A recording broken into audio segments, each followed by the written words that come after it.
And welcome to the April 16th meeting of Invest GP. I'll call this meeting to order and ask for a motion to adopt the agenda.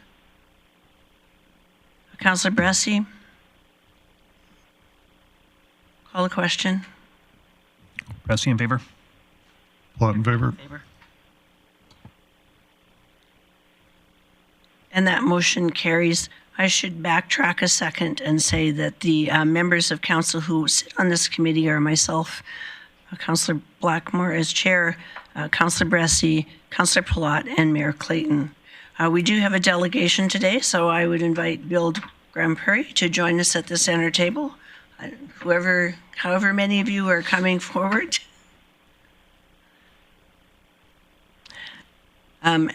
I know that you've all been here before, but I'd ask you to introduce yourselves and jump right in. And I apologize for our late start this morning. Our administration doesn't seem to know that council talks a lot about everything. I'll take the blame for that. I finalized the agenda and assumed that you would be more conscientious of the schedule when you saw it. So go ahead, please. I'm Jordan Gregson. I'm the current chair of BILD GP. With me is Scott Rosser with Helix Engineering, and then Kevin Backus with Anthem United in Edmonton. We're just here in response. I'm going to read off my script, just so you guys know. We are here in response to committee and administration's request to review secondary suite development parameters. Currently, there's a shortage of lower cost homes in Grande Prairie. And at BILD, we are regularly asked to improve entry-level market access. In our original letter included in the package you guys have, we had stated two preferred options to increase this access. Our first option was to remove most restrictions. Primarily considered in this decision was other municipalities and how they've implemented less restrictive markets effectively. The second option was to revise current regulations to increase density of secondary suites. After consulting with City Development Department, we feel the second option is a great step forward. We've had some preliminary meetings and are confident that we can bring back a working solution which would reduce some of the development restrictions and still meet the needs of the city. The solution would align with the provincial and federal priorities for increased housing and density. Many municipalities in Alberta are implementing increases to density and access to lower cost housing by relaxing land use bylaws and incentivizing secondary suites. The federal and provincial governments are supporting these initiatives as well. Secondary suite dwellings play a crucial role in promoting homeownership and financial stability. Allowing homeowners to create secondary suites enables them to qualify for higher mortgages, which cost of housing is as high as it's ever been. This not only benefits individual homeowners, but also contributes to the overall stability and resilience of our housing market, as it's ever changing. This initiative would increase access to housing, increase tax assessment, and meet a very strong market demand. It is clear through our business that home buyers want access to secondary suites. We've seen a huge increase in the need for secondary suites as homeowners are buying homes from us. And it doesn't look like it's going to go away anytime soon. It'll be here for years to come. Developers and builders are looking to increase affordable access to homes. Relaxation of the secondary suite regulations is a good and effective start. We would appreciate the opportunity to work with administration to get this done.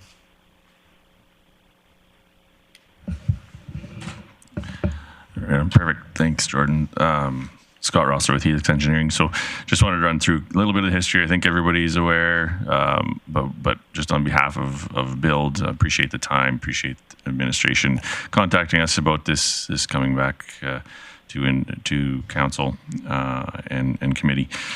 So as everybody's kind of aware, I believe it was 2015 was when the secondary suites bylaw was adopted. Probably in response to maybe free will in the industry and a lot of things that weren't ideal and perfect. So I think we've had a lot of changes since then, and there's I mean, industry has had a lot of concerns as well. So I think one of the messages that we want to portray today is that there's been some serious thought put into this over the last 8-9 years as to what works and what doesn't, and watching other municipalities and what they do. So they've heard everybody's concerns around secondaries, and we've looked at other municipalities that and Kevin in a few minutes here will update just as far as what the major centers and mid-sized cities are doing around the province. So we're probably one of the more restrictive municipalities. There are municipalities that are more strict than us, but we've been trying to make decisions that would assist not only with affordability, but access to housing for kind of what we see as a little bit of a missing market. So the landscape's constantly changing. We're watching other municipalities do different things and trying to react to what seems to be a definite demand for more affordable housing. So when they first were introduced, and this is one of the primary reasons I think this is happening, when secondary suites were first introduced into Grande Prairie, I would say, and this is a little bit going off of memory, but the average cost of a house with a secondary in it was probably around $300,000. Now that's probably increased 60, 70, 80%. So pretty significant hit on affordability as far as that goes. So we've also done some things with engineering standards and whatnot in Grande Prairie that have helped with that. So we've widened our roads, which a lot of other municipalities haven't done. So the extra going to 10.5 meters versus 9 has created a lot nicer landscape. I mean, even we've talked about that internally, and there's definitely some advantages to doing that. Wider roads is something that's definitely nice to have, especially in a snow city. So we've also seen just yesterday, I believe the federal government just announced low interest loans up to $40,000 for secondaries. It looks like that's brand new, so we don't have a lot of details, but it seems like it's something that they're gonna promote. We've seen other municipalities across the province that are actually incentivizing and providing grants for secondaries. So so far we've seen up to about $10,000 per suite. So and $5,000 for renos. So we are putting some careful thought into changes, and we definitely don't want to degrade the developments that these guys are very proud of developing. So it's imperative for healthy neighborhoods. It's something that's being done in other centers, and I think if we can, I'll get Kevin here to update a little bit on what's happening in other cities and other municipalities. And you can get an overview of. He's got more experience in the Edmonton, Calgary, Beaumont type areas. So I'll let Kevin speak to that. Sure. Hi, everyone. So yeah, kind of layer in, like Scott mentioned, we have our land here, but we also develop in Edmonton and Beaumont and Calgary, Okotoks, Chestermere. Me prominently looking after the capital region, Edmonton and Beaumont, which really they kind of removed restrictions on secondary suites. Beaumont was probably the first one to really overhaul it all in maybe 2019, and Edmonton has kind of been, I think 2007 is when they first really started thinking about it, but a couple of years ago they kind of removed all restrictions, and then in January kind of removed any remaining ones.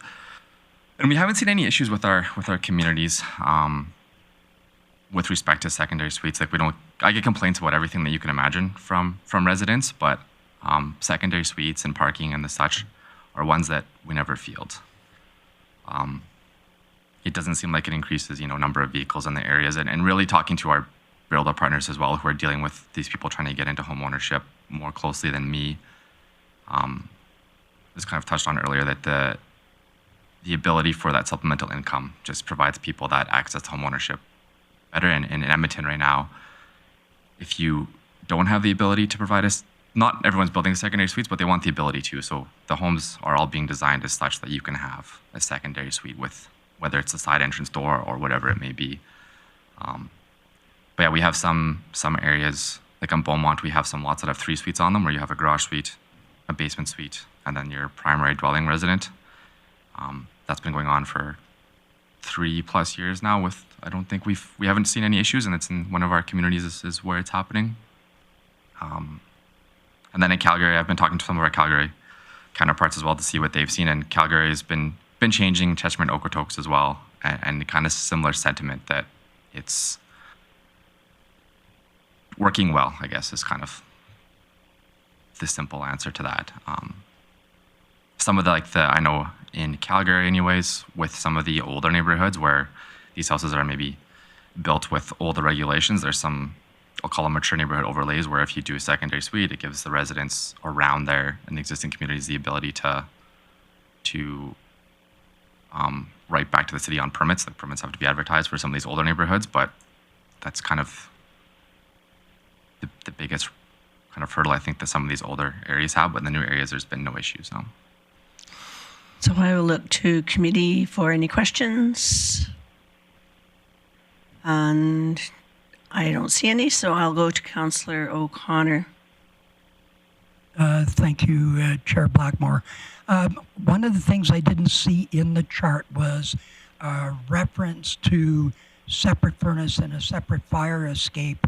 And I'm just wondering if that's part of the planning, or has that come up in the zoning, and is that a city question? I think that's actually a question for Mr. Johnson when he comes forward to present the report.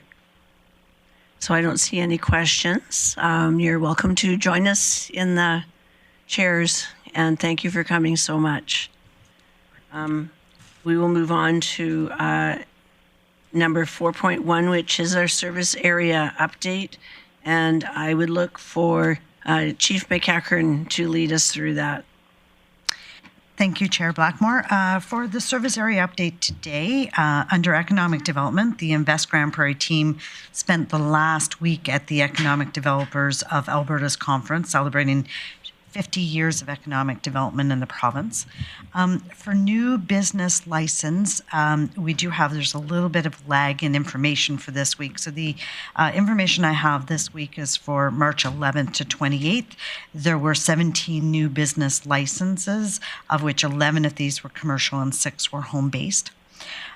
For rural renewal stream, I have mentioned previously that the province has changed criteria.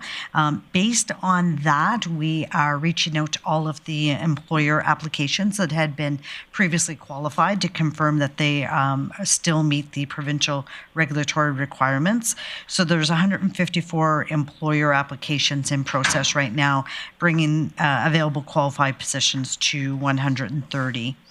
Our business visitation program is running, so if businesses are interested in connecting with our economic development team, they can reach out to business incentives at cityofgp.com to set up a meeting.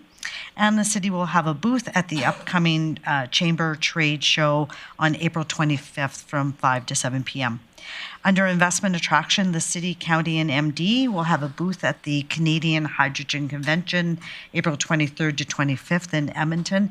This is a very large convention. I believe there's expected to be almost 12,000 participants this year at this convention. The city is partnering with the county and the MD to host a site link forum in mid-May. That's May 13th and 14th. And you can contact the economic development team for more information on that. And the Peace Region Energy Show, hosted by the Grande Prairie and Region Chamber of Commerce, is coming in May. That one is May 15th to 16th. Under events and entertainment, Bennett's Energy Center ice plant will be shut down on Sunday, April 21st at the conclusion of the Storm Spring Camp. Ice removal will then begin on Tuesday, April 23rd. Of interest this year, we are looking to do a play-by-play kind of video of what goes into shutting down the ice. It should be quite interesting to share with our residents. Food and beverage revenue at Bennett's Energy Center is up 55% in first quarter of 2024 over first quarter of 2023. Is due to an increased event bookings, along with a focus on event specialty beverages that are served. The East Indian Cultural Association will be holding their annual Vaisakhi celebration at the Bows on April 20th. And as mentioned previously, grad season starts in May with the Composite High School, Charles Spencer High School, John Paul II High School, and St. Joseph's graduations. We have the Mini Pop Kids in the Bows on May 24th, Dinosaur World Live in the Bows on May 26th, Stampede Bust Out on May 28th, and Pride Society annual event May 31st, Rainbow Bright Teen Dance, and June 1st, it's the Party in White. Queen Tribute, June 3rd in the Bows, Grand Gathering Gala on June 15th, and Canada Day preparations are underway for July 1st. So extremely busy time with events and entertainment. And with that, I can take any questions. And do we have any questions for Chief McEachern? I'm not seeing anyone raise their hand, so thank you very much for that report, and we'll move on to 4.2 secondary suites. Mr. Johnson, feel free to introduce that. Thank you, Chairman Blackmore. Good morning, committee. I'm going to provide a brief presentation on this matter. I realize you guys have had a long morning. So at the February 20th, 2024,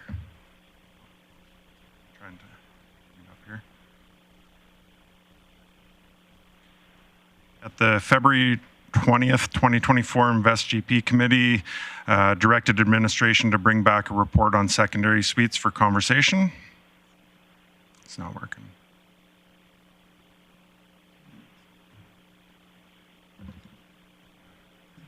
That's not it, but that's okay. Anyhow, brief overview of our secondary suites regulations is that currently secondary suites can only be developed in a single detached dwelling, not semi-detached. There's a maximum of 2 bedrooms. We have size restrictions for the secondary suites. We have minimum lot widths, and we have parking requirements. In addition to that, we have what we refer to as the radius regulation, which is a certain number of suites in a radius.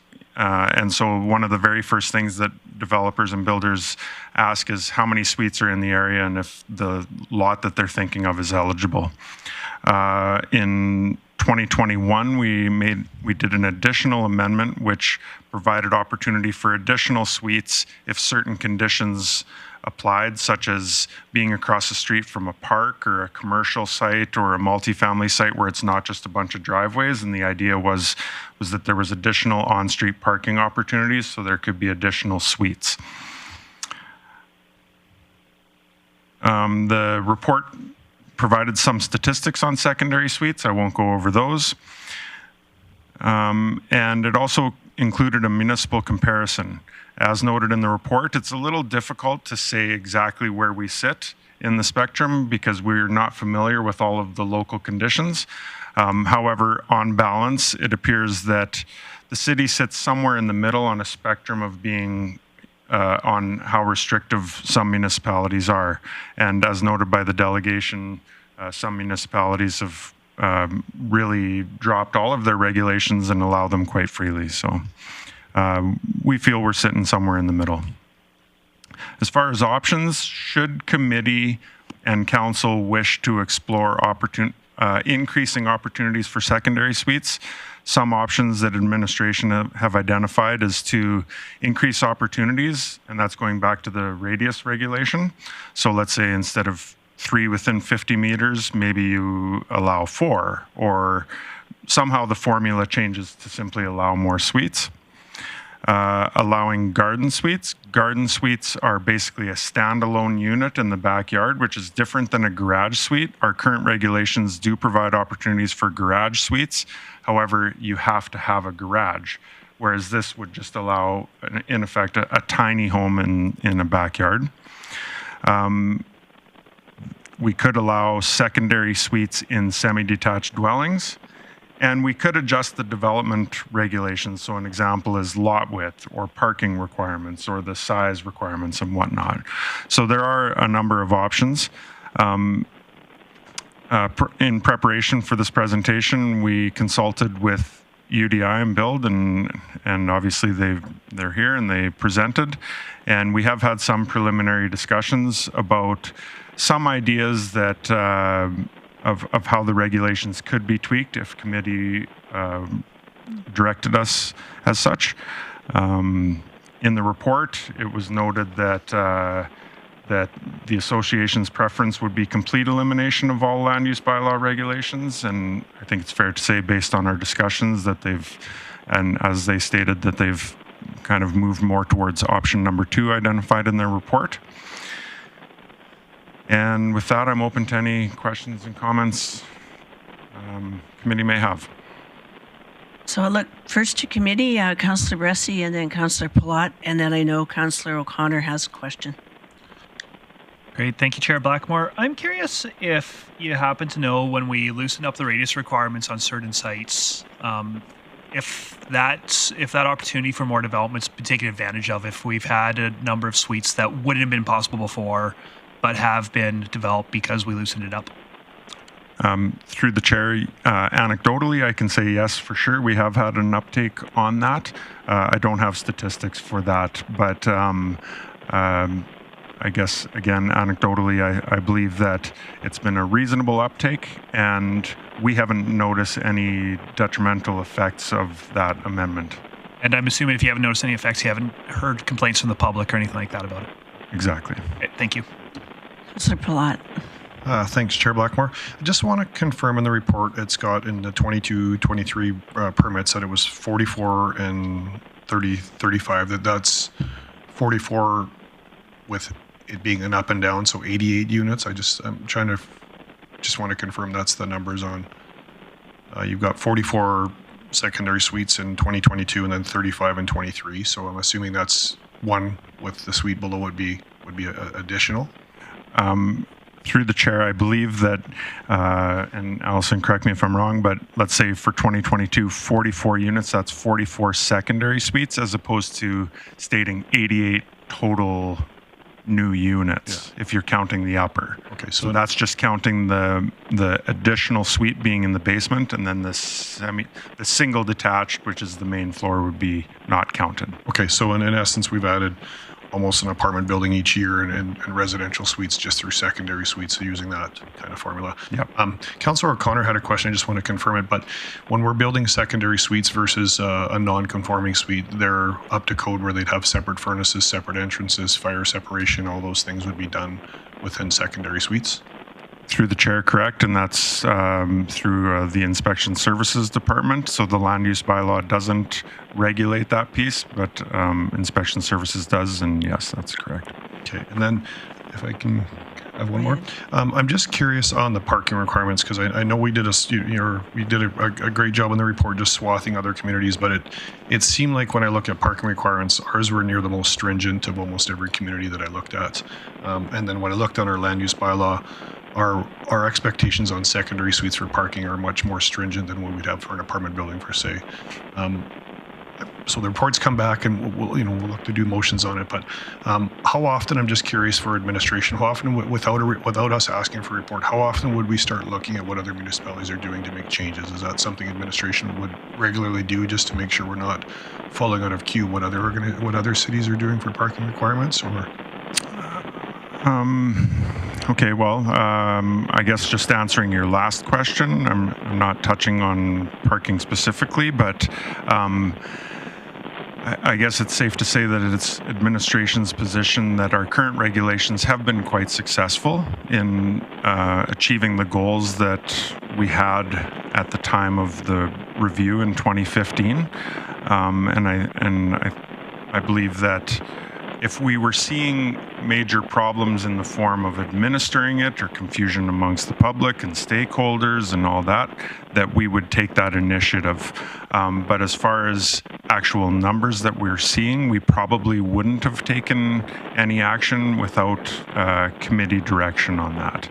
So it'd be more of an implementation need as opposed to the numbers that we're seeing, if that makes sense. I'll hop out of the queue. I'm not sure if anybody else is in. I have not seen any hands thrust in the air, so. Mayor Clayton. Since you're looking at me, I don't have a question, just to the chair in regards to process, and I mean, maybe you can ask committee their expectations. The report was brought back from administration based on the motion, which was for a scan. So my suggestion to the chair from committee would be if there's specific items that committee wants to direct administration to bring back in a subsequent report, obviously including input from the previous delegation, and that information is provided. I think rather than committee discussing and trying to debate and piecemeal it together today, that would be my suggestion, that you encourage committee to direct. I did note that recommendation from administration was to accept the report for information, and in my mind, that doesn't get us anywhere at all. And so that was not a motion I was going to be looking for. Yes, and so that if you have no other further questions, I'm happy to make the subsequent motion to get us moving. I think Councillor Plot still has another question. Of course he does. Let's go. No, I was on that was my next question, was how we can move this forward. I appreciate this. We made this motion, but it's almost 2 months later, and then this one's just received for information. And I don't, with the housing shortage needs that we have in our community, I just don't want to see us kick this down any further. So happy to let you make the motion. I think what administration's put in for alternatives, I think works. I still personally would like to see us increase the amount above what's in here for the radius as well. I don't think the radius has served our community as well as we think it has. Probably was a little bit too prescriptive, because if I understand correctly, I guess I'll ask Mr. Johnson this. I know there's been concerns about what happened in one area of town where we have almost 100% of a street is all secondary suites. Could that even happen with today's design standards? Through the chair, no, it could not. So I think we got really prescriptive in this, and fine, the pendulum swings, but for me, I would like to see us do alternative that's in our package, plus increase the radius to allow more in 50-meter radius. I think if we went up to 50% of them in certain areas of town, I don't have a problem with that at all. When I go through every other community in Alberta, when I drive through them, I see nothing but secondary suites all over the place in there. I think we have to get our head around that's, with affordability issues, that's where it's heading. There's also funding coming out from the feds specifically around secondary suites, and I don't want to see our residents lose out on those opportunities. So happy to step aside, and if Mayor Clayton wants to make I think you basically made the motion. Okay. If you just want. So I will make a motion that we take alternative 1 to increase the opportunities via radius density regulation. The current LUB regulation contain a distribution regulation, current secondary suites regulate. Well, I guess what's in our package, and also added that we would add up to 8 units in the 50-meter radius from the current 5.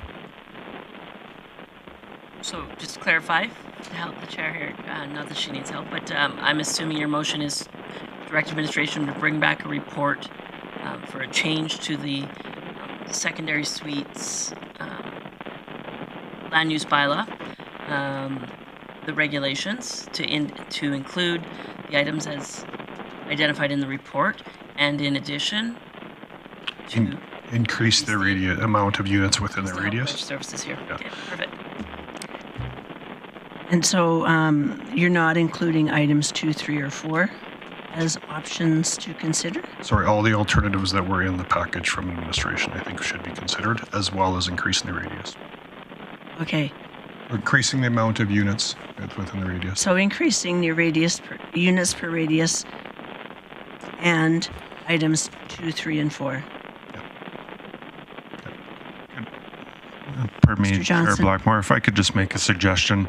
I believe the motion could be just very general and just say direct administration to work with the UDI to explore opportunities to provide for more opportunities for secondary suites. We have it in the report. We know what options we have. We've discussed these both internally as well as with UDI, and we have some ideas. So I think that a general direction to explore these is fine. I'm going to go to CAO Burke first, and then Councillor Bressie. Mr. Johnson, maybe I suggest, just for clarity, that we would bring back the LUB amendments, not just explore options. Just want clarity from what the committee had said. Or that we Correct, understand. yes. Bring back amendments as opposed to just explore. Yeah. Yes, thank you. So that was my intention. And I guess for one question on that would we come back to committee and run those ideas back committee by committee, or just go straight to council? Councillor Bressie. Great. Thank you, Chair Blackmore. For me personally, I was going to suggest exactly that. I'd like to see amendments, not just a report. I'd also suggest it comes to committee first. I think that it coming to committee slows things down by a week, and if committee wants to advance it to council. And so I think it would be incumbent on us to, let committee touch it so that we can ask more questions and maybe take things in, take things out. But also, honestly, it's something I want to sleep on for more than 3 or 4 days. And if it comes to committee first, I get to sleep on it for a week and a half instead of 3 or 4 days, because these are substantial changes we're making. So my suggestion would be actual amendments to committee first. Councillor Palat. Thanks, Chair. I'd be fine with that as well. I'm just looking for administration. How long do we think we could take to have this back? I guess for me, if it's going to be quite a long time, then I'd rather have it come right to council and we figure that out. We're already 2 months into this process, and I'd like to see this move forward sooner than later. So can we have kind of a bit of a timeline on when we think we could bring amendments back? Yes, through the chair. I think that creating the amendments is, having the discussion with BILD and creating the amendments isn't too difficult. The one thing that both Allison and I noticed with Councillor Bressy's comment is it doesn't just slow it down by a week coming to committee first, because we have to initiate our advertising and stuff and setting the public hearing in advance of the committee meeting. So if we were to follow that process and there's a chance that what we bring to committee were to change, we wouldn't want to advertise that until we have been to committee. So it would slow it down for more than just a week. I think it might be around the 6-week mark by the time. No, it wouldn't be that long, but there's a larger delay in that. Councillor Bressy and then Councillor Palat. Yeah, thank you. That changes my opinion dramatically. For me, I want the public to have a chance to hear this, and so you're right, I forgot that there'd be a public hearing anyway, so we're going to have a chance to do that. And I just ask if that's going to happen. I'd love to be circulated on it, not the Friday before, but I just would love to have more time to think about it. Mayor Clayton. I guess to Councillor Bressy, knowing there's a public hearing, there's public opportunity for input. The suggestions are already sort of in your package for you to have some time to think about. If the changes to the land use bylaw are coming back as in the report with one other addition, my question is now the 6 weeks not enough for you to have time to think about it, and could it just not come back directly to council? Councillor Bressy. Well, and I think the problem is right now, and I'm hoping we have more discussion right now, but item 4 is really vague. So we aren't really giving specific information about everything. So for example, I know when this comes back, 3 things I'm specifically know I'm going to be arguing for likely is reducing or eliminating the minimum lot width. I know for me, the limited 40% of a house is a minimum that I don't personally support, or at least I'd like to have the exception that Toronto has, where if it's fully confined in the basement, you don't have that anymore. Parking is something I'm still thinking about, and so those are 3 items that I don't know how it's going to shake out when it comes to us, and so we're not giving super specific direction right now because we're asking to work with the market to figure out what might be palatable. Mr. Johnson, you wanted to respond? I'm not sure if it's appropriate, so I'll just ask. But I could give committee a little bit of a sneak peek of some of the ideas that we have had on the option number 4, which is adjusting the development regulations. Is that appropriate? Would committee like to hear that, or? I'm seeing heads nod, so the answer is yes. Okay, so lot width is definitely on our radar, allowing them in semi-detached parking requirements as per Councillor Palat's comments. All in all, the idea is to make it easier without introducing any negative off-site impacts. And so one of the ideas that we discussed with the delegations is that perhaps a smaller site has some development regulations for secondary suites, like maybe a smaller site, be it a semi-detached, can only have 1 bedroom, and then so the bigger the lot is, the more you're allowed to have for a secondary suite, which also touches on the size requirements that you've noted. So in general, we plan on cracking the book wide open and just looking at each individual one and tweaking it to not only allow for more opportunity in the radius, but also just make the overall development easier. We don't have the exact answers, but everything is on our radar as far as. Councillor Bressy. Great, thank you. I really like where that's going. The other thing that, just a heads up, I'll be poking at when this comes and curious about is, for me, there's a really big difference between redevelopment in existing neighborhoods where people have maybe been in their home for 30 years and greenfield development where it's kind of buyer beware and this is what the neighborhood was like before you got there. And for me, that's really important with the radius.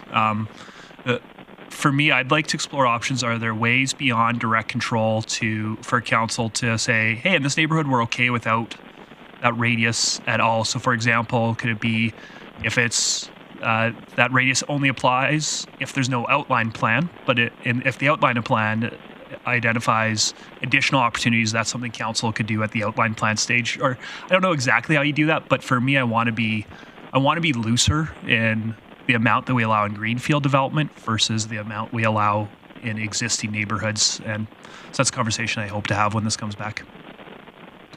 Mayor Clayton. Thanks.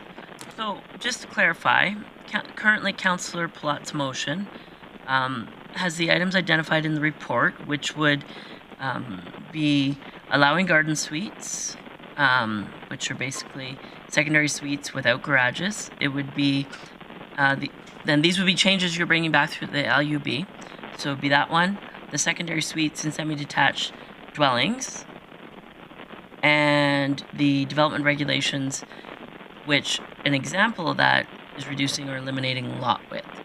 That's how you read the motion, and then additional of the increasing the radius. So to Councillor Bressy's point, I understand his concern that those are pretty generalized topics right now. Can you maybe provide committee some information on how the land use bylaw changes would be worded based on the motion today? What are you coming back with lot widths? Are you going to remove the standard? Are you going to come back with the LUB suggestion of going to a 9 meter? Like what will you come back with? Through the chair,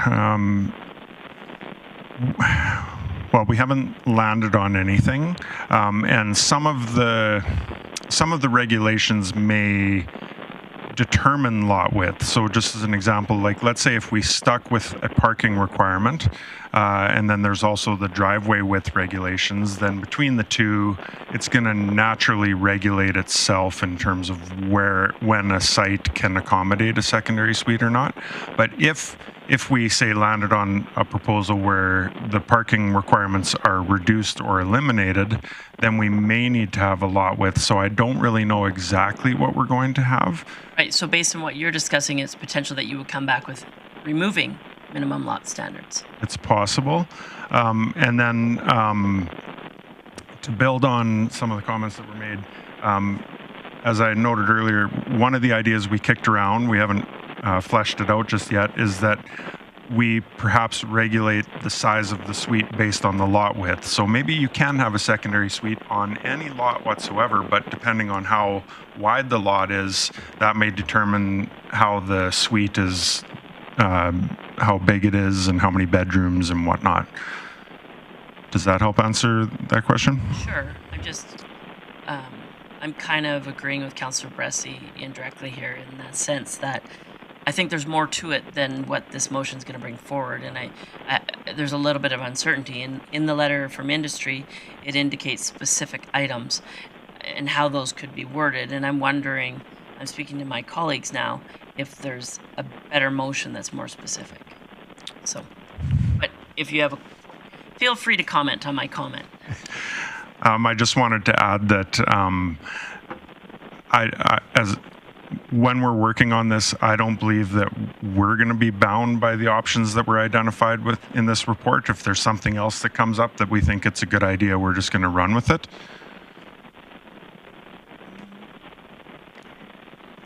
Well, Councillor Plott did make the motion, so I will look to him to see what his level of comfort is.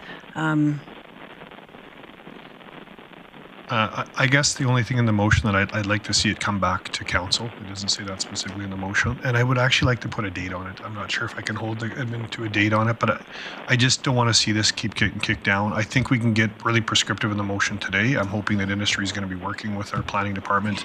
I like the recommendations in here. I'm not hearing admin saying they're not supportive of these recommendations. So I'm hoping those changes would come back to that next council meeting. We can deliberate and debate on that as at that point if we want to make the widths higher or lower or the radius is different. But for me, it's more of getting those amendment changes to us as soon as possible so we can start talking about them. That's what I'm more concerned about, to be honest, today, is getting those amendment changes back. So I'm just looking for administration. Can I update my motion that this would come back Currently in our it just says community direct administration. If I were to add the wording to council, but also a date, I guess for me, I'll say council. okay, to council, but can we put in that it's not on the 20, our next council meeting is the 22nd, so not that one, but the second one after that. I just don't want to see this take months to come back is my concern. So I'm asking administration, how quickly could you come back with these? But you need time for a public hearing. And you need a 6-week announcement for public hearing. Okay, so if we're going to do the amendments though, so I understand this, if they came back with amendments and we agree to those, would that not then trigger the timelines then? Sure, if you just want to discuss the amendments and not have first, second, or third reading on it, then you're basically bringing back a report for consideration. You're not In which case, it would be better coming back to committee. Councillor Bressie. I'd also just note that I heard our city manager make a suggestion that will expedite this process, which tells me that this is on his radar to expedite quickly. And if we pass this motion today, it will appear on our outstanding items list in 2 weeks. And at that time, if we're not comfortable with the timeline, we can make a motion at that time to say, please expedite this. So for me, I don't know if I want to get this aggressive. I want to know when it's coming, but I'm okay giving 2 weeks to know when it's going to come exactly.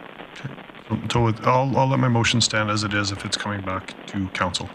Councillor Bressie. Great. I am also happy to move this as an amendment if it won't be taken as a friendly amendment, but I am concerned about you got really specific with changing the UNIS radius from 8 to within 50 meters, and for me at this point, I'd rather just actually strike that whole clause, period, because increasing radius is included in the recommendations, and I'd like to let our staff work with industry to figure out what is the best way to address that radius. I'm not comfortable at this date, us deciding, unless you've got justification for why you're saying 8 and 50, but for me, I don't know if I'm comfortable right now saying this is the course we're going with the radius. Councillor Palat. I guess the intent for me is that we are increasing the radius. So if I'm fine with it, the report comes back, the recommendations come back that does increase the amount of units within a radius. Maybe 8 isn't the right number. Hopefully they come back with a number even higher than that. But so I'm fine with striking the number as long as we're increasing the amount. And then that's the amendments brought forward.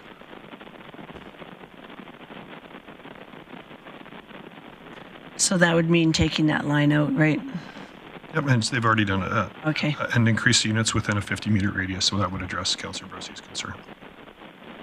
Mayor Clayton. Thanks, Chair Blackmore. Question for administration.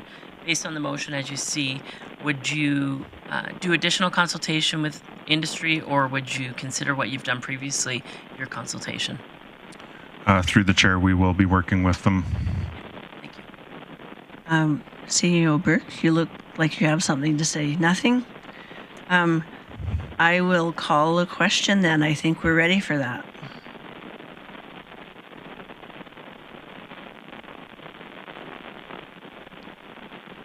And that motion does carry. While we're on this topic, while it's not included in the motion, I have to say that I feel our parking restrictions are far too restrictive in Grande Prairie. And that people live with vehicles, and that's their problem, not ours. Mayor Clayton. Before we move on to the next item, I just wanted to congratulate Mr. Johnson on his 20-year achievement to the city of Grande Prairie.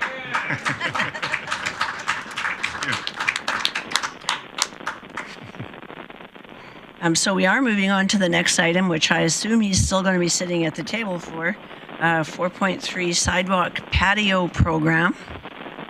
Thank you, BILD, for coming today.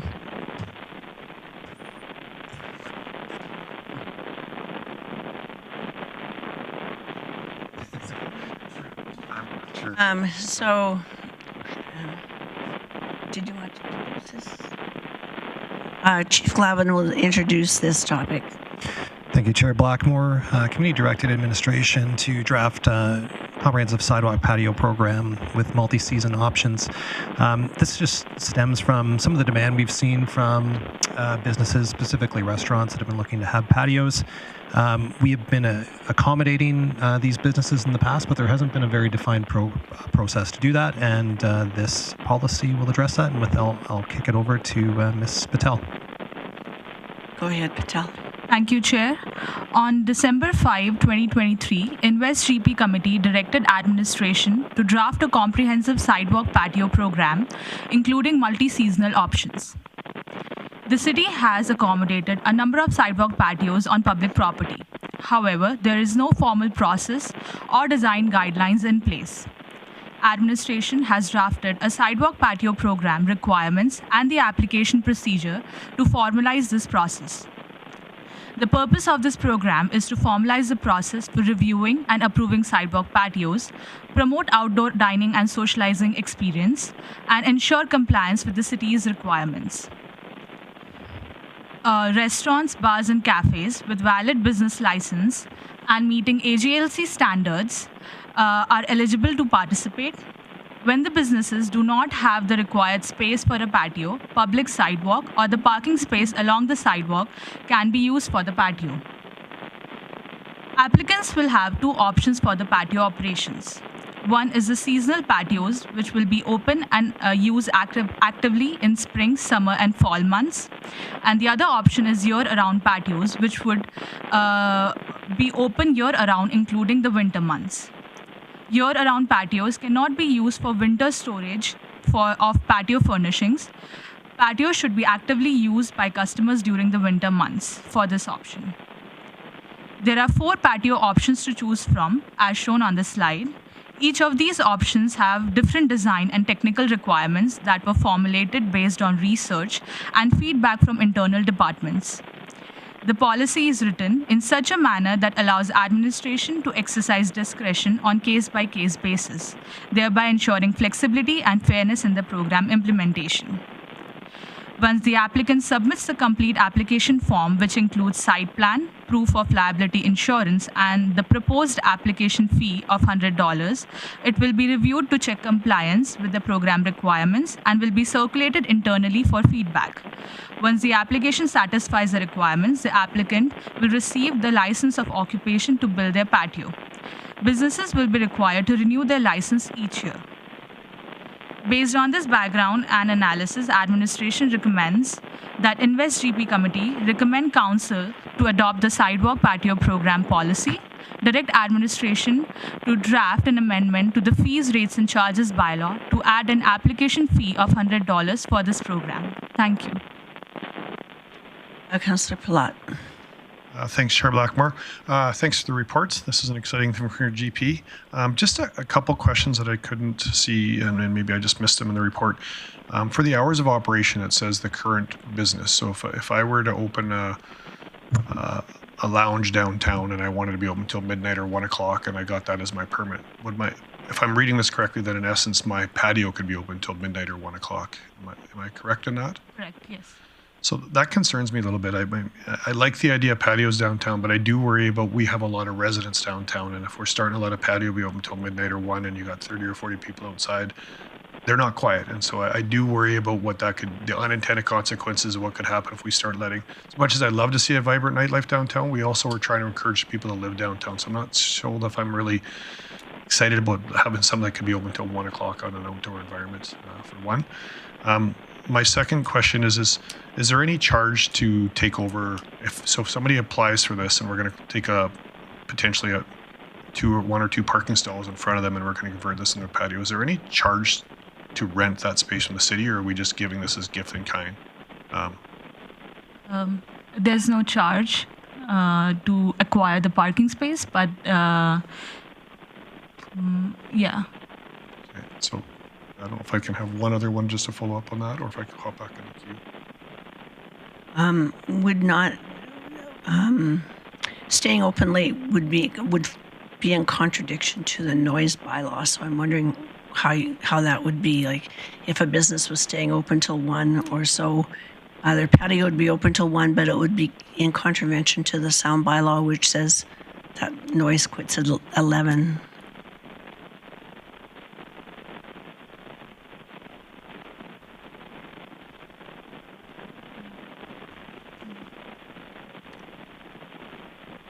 Through the chair, I guess as it's worded, it's stated that they are allowed to operate.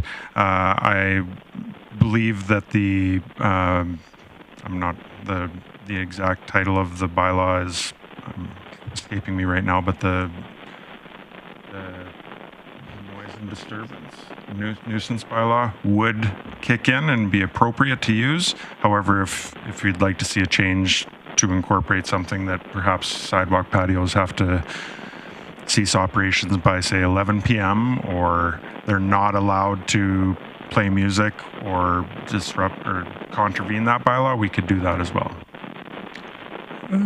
I see no other hands, Councillor. Sorry, I have some. Okay, Mayor Clayton. I had a question in regards to, there's a lot of reference to AGLC, but not every patio will have liquor being served, so there won't be any AGLC requirements.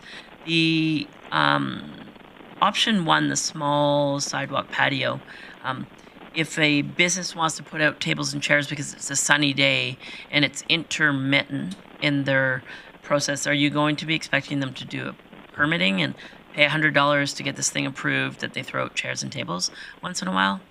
So for them to do option 1, which is small sidewalk patio, they would have to submit a full application form, which would require them to tell us how many tables and chairs they want to put out, and we would let them apply as normally as for other options, and they would have to pay $100 for the review of how much space they would take of the sidewalk patio, and if they are meeting the 2-meter pedestrian space that they need to maintain to put the tables and chairs. So yes. Councillor Bosch, and then Councillor Bressie. Thank you. I'm not on this committee, but I have some interest in this. Can you tell me, it doesn't say anything, what if a business wanted to bring in, like there's these C-can parklets that people can purchase, you set them down for the summer and then you take them away for the winter. In here it says anything aside of umbrellas or pergolas will not be allowed. So how do you deal with something like that, which you're seeing in tons and tons of cities? Was it one of the pictures?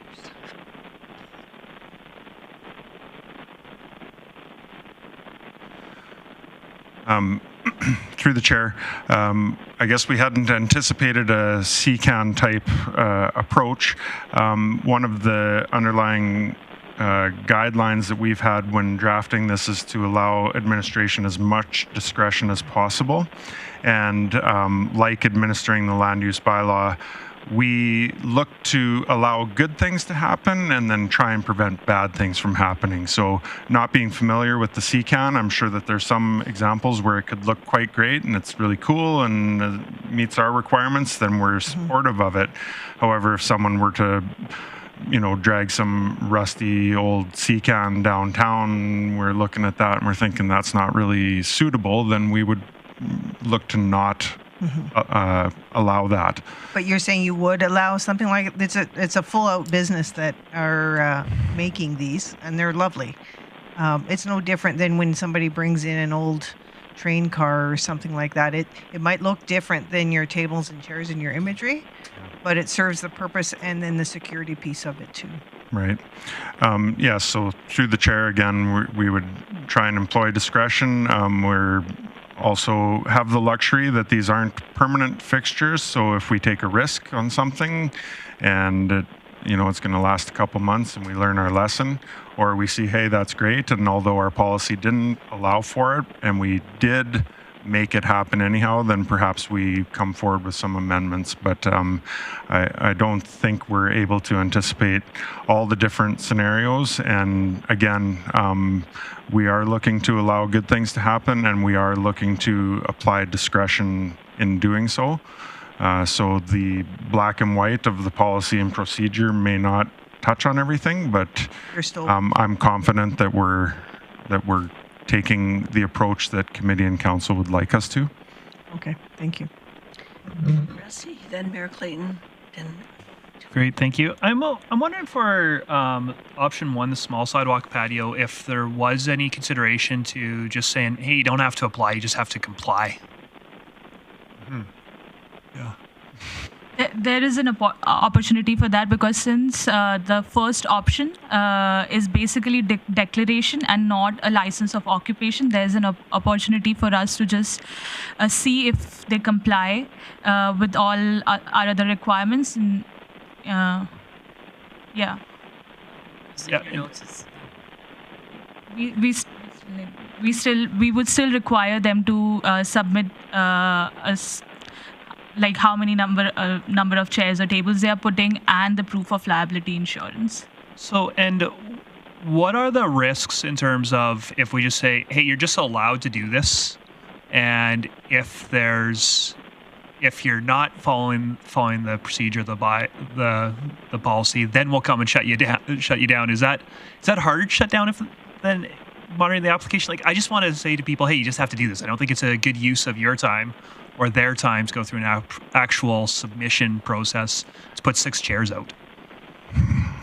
Through the chair, I'll take my best crack at that one. Ultimately, what we're doing is we're providing a license of occupation to use public land.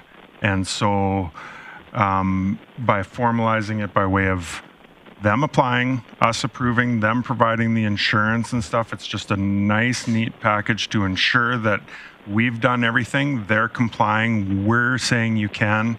That's sometimes necessary for AGLC.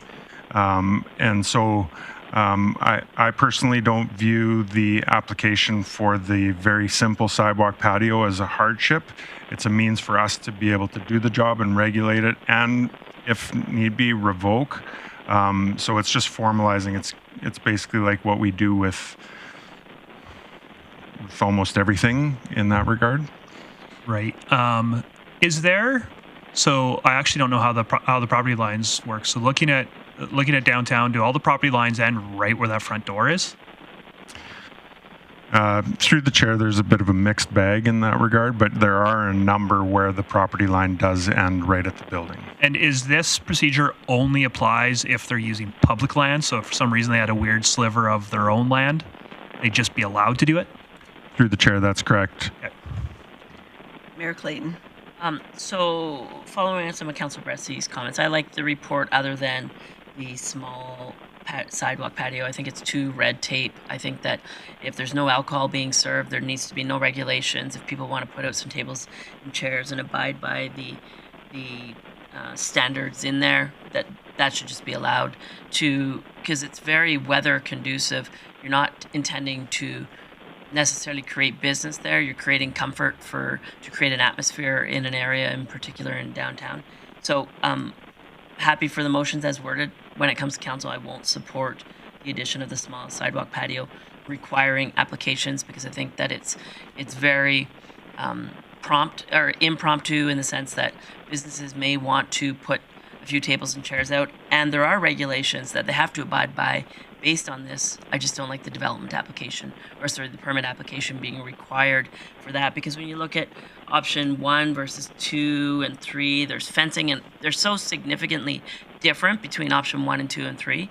And so I think option 1 helps create an atmosphere in our downtown and shouldn't require an application process. So happy to see the report go to council. Happy to have that discussion there to remove the application process for option 1. I did have a question though, and maybe Councillor Bosch is best to answer it. Tell me, right now my understanding is there is a process through the Downtown Association for some of this, and so maybe you can answer that. If not, I know Councillor Bosch has the information. It was going to be one of my comments if you're open to hearing it. We already did the application through the Downtown Association on behalf of all businesses in the core. So they have from May 1st to the end of September, and it's an open application for a sidewalk permit. And we cover the Downtown Association covers the insurance piece of it, where businesses are allowed to have clothes racks out, little merchant tables and chairs, all that kind of stuff that you see in all city cores, with maintaining a 2-meter distance for, pedestrian traffic, wheelchair accessibility, everything that falls in that. So I would agree with Mayor Clayton that number 1 probably isn't fitting, because they may have a clothes rack and a table and chairs, or they may have some, flower pots and some table and chairs. It's not necessarily just patio in that circumstance. Councillor Plott and then Councillor Bressie. Thanks, Chair. Just want to, again, go back to the parking requirements. And so my concern currently is, and although I love the idea of somebody being able to close this ball down, what would stop if 15 restaurants in a row decided they want to do that? Would we have any mechanism to say, hey, by the way, we're going to, back to almost the last conversation about a radius or something? It does concern me that we don't have an ability for administration to say no, that we could actually have our entire downtown's streets be closed. I mean, I'm not saying that's going to happen, but it does concern me a lot to think that if 4 or 5 proprietors in a row decided, hey, we want to do a series of these, we could have a half a city block wiped out of parking downtown. And I think that would be, as good as it would be for downtown, that could be very detrimental. So I'm just wondering, does administration have the ability somewhere within this policy to say, hey, these can't be every single lot downtown couldn't apply for this under this current? Through the chair, the short answer is no. The policy doesn't provide that sort of guideline or discretion. But as a side piece of information is that one, I expect maybe like 3 applications this year. If this did take off and it were successful, we can certainly revisit it. And then as a side note, over the last year or 2, the Planning and Development Department conducted a parking study for the downtown. And what we've landed on is that there is a very significant supply of on-street parking. Not only supply, but also vacancy rates of those stalls are very high. So we don't view parking to be in short supply downtown. So I think that if there were if this program were successful and there were a number of patios, for starters, there might not be any that actually take over stalls. That's an option, but there's plenty of other options where they don't. So at the risk of sounding, we're not worried about that scenario, I guess, is where I'm going with that. So for me, I'm happy to move all this stuff to council. When it comes to council, I'm really not supportive of, if somebody did to choose to take a stall from downtown and close it off, I'm not supportive that we do that for free. That is infrastructure. We don't just give away PULs to people. I appreciate we're trying to help downtown, but if we look at this across the city, we wouldn't just let somebody take over a PUL for free. We wouldn't let somebody take over other infrastructure the city owns for free.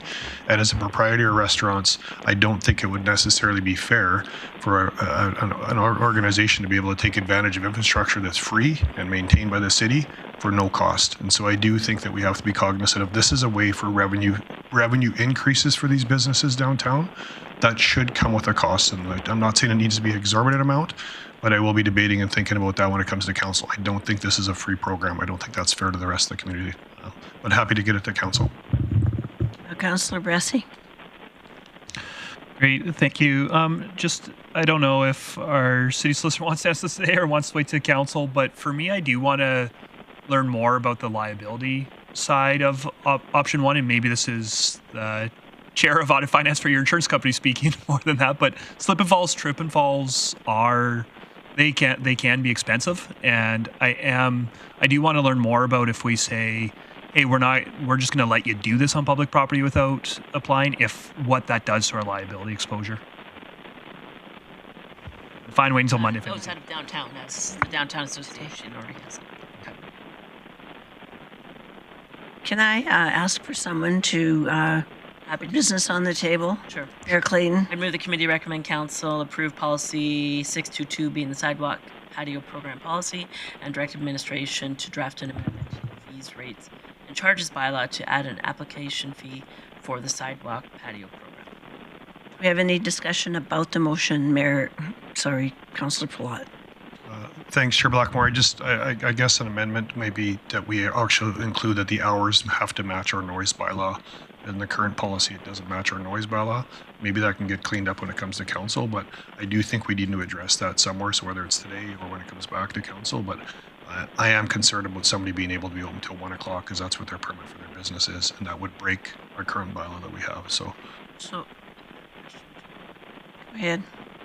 Possibly for Chief Lemieux, not sure, an enforcement question. if an existing restaurant has a patio that's open air but on their property, do they need to move the people inside off their patio to abide by our noise bylaws? So just a couple points of clarification. Number one, the quiet hours are 10 p.m. till 7 a.m. Number one. Number two, no, it doesn't necessarily mean that they would have to bring everybody indoors. What it means is they have to be relatively quiet. So if it was excessive noise, enforcement services would deal with that. So is Councillor Platt's amendment in there? So is that an amendment, Councillor Platt, or are you prepared to debate that at council? I can debate that at council, and I think with Chief Lemieux's comments there, I think it's just basically us being comfortable that this could be a bylaw potential issue, but that's fine. There's lots of things we make decisions on that could impact bylaw, so I think we'll just leave it with that. I am going to call a question because I don't think there's any other discussion.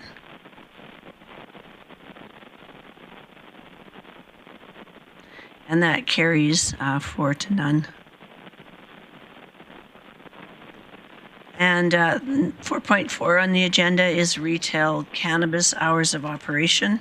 I'll look to Chief Glavin to introduce that. Thank you, Chair Blackmore. Committee directed administration to review our current business licensing bylaws to align it with AGLC regulations. When the regulations at the city were first put into place, the city took a relatively cautious approach. The recommendations now are essentially to remove those restrictions and align it with AGLC, and I'll kick it over to Mr. Johnson. Go ahead, Mr. Johnson. Thank you, Chair Blackmore. It is recommended that committee recommend that council give 3 readings to bylaw C-1393A, being an amendment to the business license bylaw, with the exact same story that Chief Glavin just noted. I'm going to interrupt you for a second just to note that Councillor Palat has left chambers. You can continue. I'm open to any questions or comments that the committee may have. I'm not seeing any hands go up, so maybe we want to go directly to business. Councillor Bressie. I am happy to move that committee recommend council give 3 readings to bylaw C-1393A, being an amendment to the business license bylaw. And just to speak to that for a minute, I think that we are all quite pleased with the relative calm and quiet that most of our retail cannabis operations carry out their business. Seeing no other questions, I will call the question and we can have a vote.